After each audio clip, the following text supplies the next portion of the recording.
In central Sweden, there's a lake where something has been reported for centuries. A long form beneath the surface, movement where there should be none, and witnesses who leave with no clear explanation. Welcome to the Ominous Archives.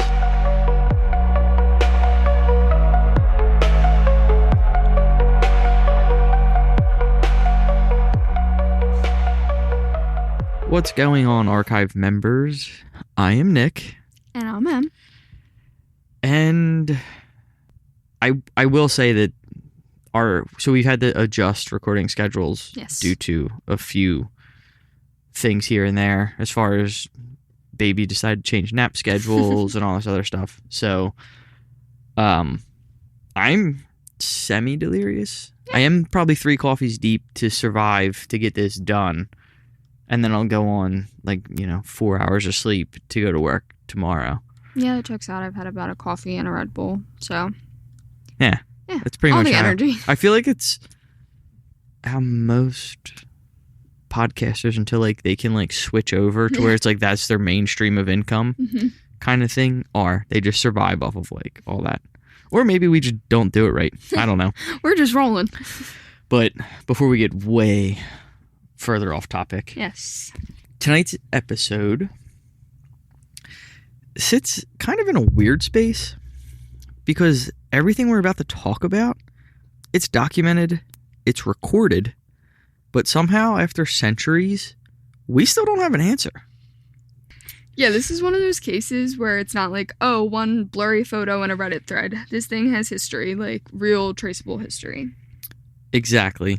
And today, we're going to be heading to central Sweden, to a place that's been quietly holding on to one of Europe's most persistent cryptid legends.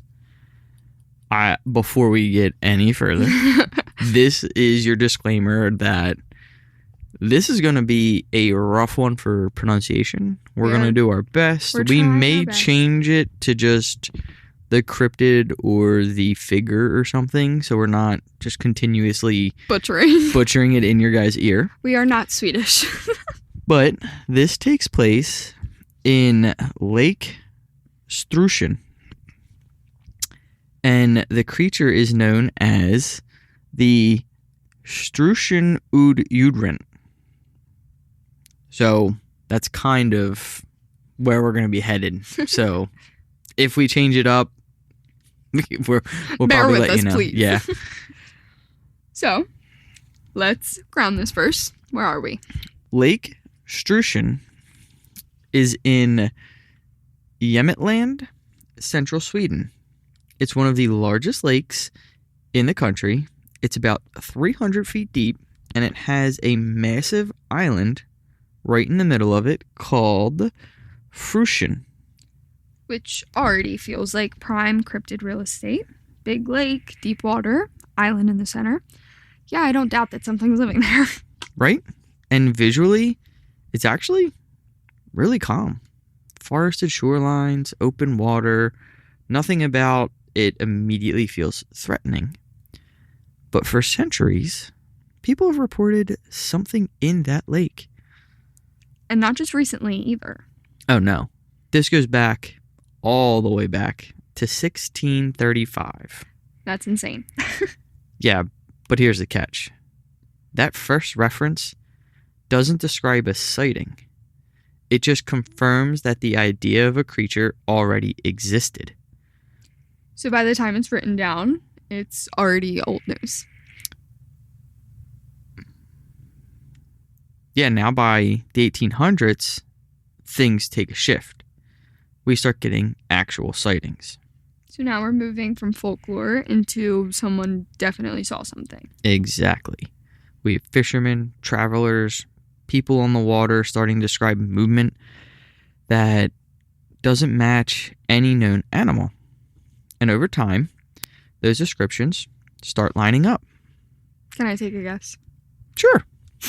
Does it have a really long body? Yeah. Long body, multiple humps, something moving with intention. The classic that is definitely not just waves description. I feel like we're coming to this a lot in this lake monster You're series. Right on. And then in 1894, someone decides, hey, let's try to catch it. Why would we ever try to do that? Yeah, I don't know. But they set up a trap using huge scissors and bait it with an entire pig. Which sounds like the least scientific method I think I've ever heard. In case you're wondering, it did not work. I'm shocked. But it was actually a serious effort. It was locally supported, and it was possibly even tied to national interest. And still, nothing. Nope. Yep. No evidence, no capture, just another dead end. So, does it just fade out after this?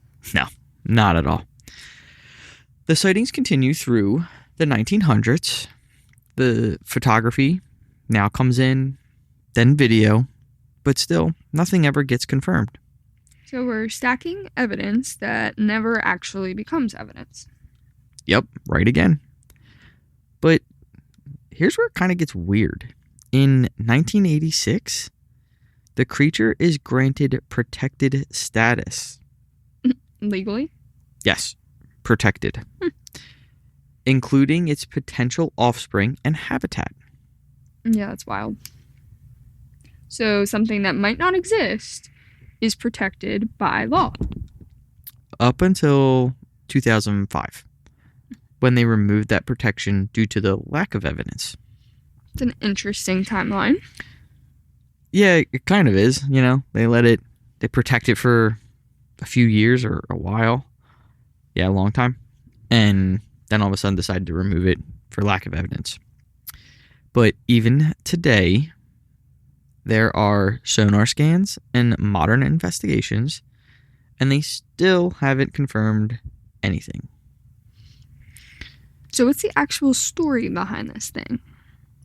So the story comes from a 1635 account by a Vicar named Morgans Peterson. According to him, the creature was created by trolls. There were two trolls, Yata and Kata, and they stand by the lake brewing something in cauldrons for years. And eventually, something comes out. So the story actually goes like this. A long, long time ago, two trolls, Yata and Kata, stood on the shores of the Great Lake brewing a concoction in their cauldrons. They brewed, mixed, and added to the liquid for days, weeks, and years. They knew not what would result from their brew, but they wondered greatly about it. One evening, a strange sound was heard from one of their cauldrons. There was wailing, groaning, and crying. Then suddenly, a loud bang. A strange animal with a black serpentine body and a cat-like head jumped out of the cauldron and disappeared into the lake. The monster enjoyed living in the lake, grew to an unbelievable size, and awakened terror among the people whenever it appeared. Finally, it extended all the way around the island of Frösön and could even bite its own tail. Ketil Runic bound the mighty monster with a strong spell, which was carved into the stone and raised on the island of Frösön. The serpent was pictured on the stone. Thus was the spell to be tied till the day someone came who could read and understand the inscription on the stone. So how do we go from that to modern sightings? So over time, the lore and the sightings all start blending. The creature becomes more defined, the long body, the multiple humps, and a visible head. But still inconsistent. Yeah, some say snake-like, others say absolutely not. So it exists in two spaces. There's the supernatural and then the physical, all at the same time. So at some point, this stops just being a mystery, right? Yeah, it becomes part of the region's identity. It's used in tourism, branding, hey, storytelling. So even if it's not real, it's real to the culture. Exactly. There have been over 500 reported sightings. Yeah, that's a lot. And people have been collecting them. An antiquarian named Ollie Matson has gone through the archives and modern reports and found consistent patterns. Like? It's about 10 to 16 feet long, the dark body, little head. So what about modern proof attempts? Well, in 2008, filmmakers claim that they captured it on infrared. The image shows something warmer than the surrounding water. Well, this sounds promising. But it wasn't confirmed. And of course it wasn't. So now we have to talk about the lake itself. Because visually, it's kind of tricky. Meaning? Dark water, reflections, mist, shift light, all of that can distort what you're seeing. So waves end up looking like humps. Pretty much. Logs can look like moving animals, and beneath the surface, you can't really see much at all. So the environment basically creates perfect conditions for misinterpretation.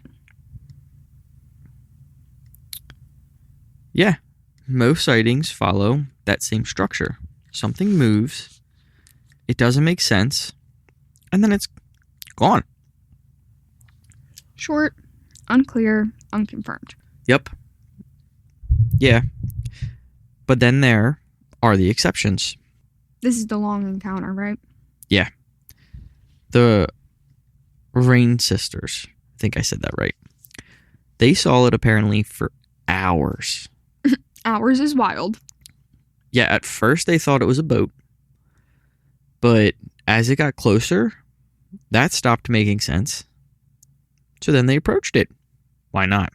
They even threw stones at it. Yeah, that's a bold thing to do. I don't know if I would Yeah. have thrown stones at it. Like that dude in Hawaii who was throwing the thing at seals. Yeah. Idiot. Yeah, so the creature reacted.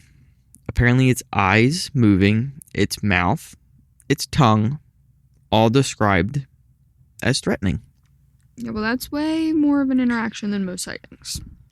And then their description, they say it was 3 meters long, gray skin like an elephant, a little head with a wide back, but it was not snake-like. So then in 1977, we get 2 sightings in one day. Same person. Actually, yeah. First, it was from a distance. It looked like an overturned vehicle. Later, the sighting was closer. This was 2 visible sections of a body moving in a straight line. Not drifting? No, apparently it was like a controlled movement. It was dark, smooth surface, kind of like a whale. And at that point, there were multiple witnesses. So now we are into the internet era. Yep. Sonar discussions, speculation, no confirmation.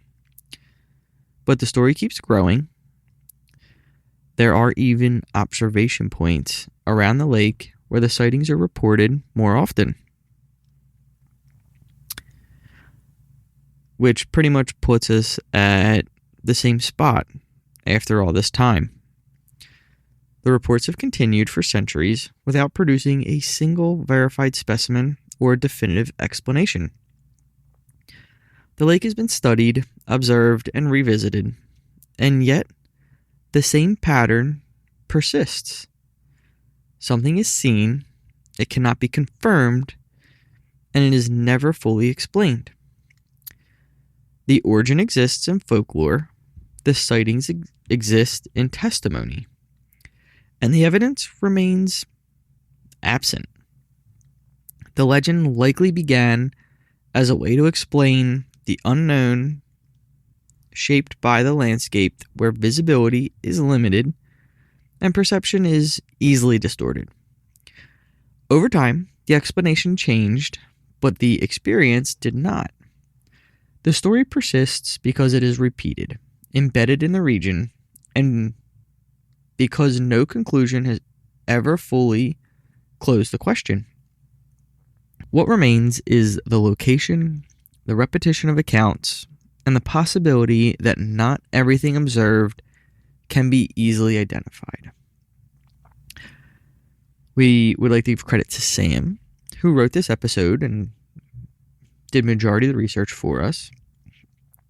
And if you have an interest in any horror, thriller, or like a dark fantasy style book, you can check out her podcast or blog at Scare Me Sam. And then you can find us at any of our The Ominous Archive social medias. So give us a follow, a share, a comment, and stay up to date for our latest episodes. And with all that being said, I am going to try to go to bed. So, stay weird and stay haunted. See ya. See ya.